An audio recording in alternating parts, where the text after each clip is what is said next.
കേരളത്തെ ഞെട്ടിച്ച പകുതി വിലയ്ക്ക് സ്കൂട്ടർ തട്ടിപ്പിന്റെ മുഖ്യ സൂത്രധാരൻ സായിഗ്രാം ഗ്ലോബൽ ചെയർമാൻ ആനന്ദ് കുമാർ ആണെന്ന നിഗമനത്തിലാണ് പോലീസ്. നിലവിൽ പിടിയിലായിട്ടുള്ള ഈ ആനന്ദ് കുമാറിന്റെ ബിനാമിയാണെന്നുള്ള സംശയവും പോലീസിനുണ്ട്. അത്തരത്തിൽ തന്നെ നമ്മളിപ്പോൾ നിൽക്കുന്നത് ശാസ്തമംഗലത്തെ ആൽത്താർ ജംഗ്ഷനിലുള്ള ആനന്ദ് കുമാറിന്റെ വീടിനാണ്.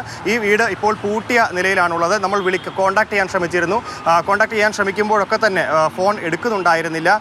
പ്രധാനമായിട്ട് എടുത്തു പറയേണ്ടത് ഫെബ്രുവരിയിൽ ആനന്ദ് കുമാറിന്റെ നേതൃത്വത്തിലാണ് തട്ടിപ്പ് ആസൂത്രണം ചെയ്തെന്നുള്ളതാണ് പോലീസിന്റെ കണ്ടെത്തൽ. NGO കോൺഫെഡറേഷൻ ചുമതലയിൽ നിന്ന് ആനന്ദ് കുമാർ ഒഴിഞ്ഞ സാഹചര്യവും പോലീസ് നിലവിൽ പരിശോധിക്കുന്നുണ്ട്. ഇതിനൊരു തട്ടിപ്പിന്റെ അന്വേഷണത്തിൽ കേന്ദ്ര ഏജൻസികളും ഇടപെടുകയാണ്. ED അടക്കമുള്ള അന്വേഷണ ഏജൻസികൾ കൂടെ ഈ വിഷയത്തിൽ ഇടപെടുകയാണ്. എന്തായാലും പിടിയിലായ അനന്തു കൃഷ്ണൻ ആനന്ദ് കുമാറിന്റെ ബിനാമിയാണോ എന്നും പോലീസ് സംശയിക്കുന്നുണ്ട്. 8 മാസം കൊണ്ട് 4 അക്കൗണ്ടുകളിലേക്ക് എത്തിയത് 500 കോടിയിലധികം രൂപയാണെന്നും കണ്ടെത്തിയിട്ടുണ്ട്. തട്ടിപ്പിനായി രൂപവൽക്കരിച്ച NGO കോൺഫെഡറേഷൻ സംഘടനാ ഭാരവാഹികൾക്കെതിരെയും അന്വേഷണം നടക്കുകയാണ്. അനന്തു കൃഷ്ണന്റെ കസ്റ്റഡി അപേക്ഷയും നിലവിൽ പരിഗണിക്കുന്നുണ്ട്. എന്തായാലും ഈ പകുതി വില തട്ടിപ്പിൽ അനന്തു കൃഷ്ണൻ തന്നെ ആയുധമാക്കിയെന്നും വഞ്ചിച്ചുവെന്നും ആണ് KN ആനന്ദകുമാർ പറയുന്നത്. എന്തായാലും ഈ വാർത്തകളോട് എങ്ങനെയാണ് പ്രതികരിക്കുക എന്നറിയാൻ വേണ്ടിയാണ് നിലവിൽ ഇപ്പോൾ ശാസ്തമംഗലത്തെ ആനന്ദ് കുമാറിൻ്റെ വീടിന് മുൻപിലെത്തിയിട്ടുള്ളത്. പക്ഷേ ആനന്ദ് ഇവിടെ ഇല്ല എന്നുള്ളതാണ് അറിയുന്നത്.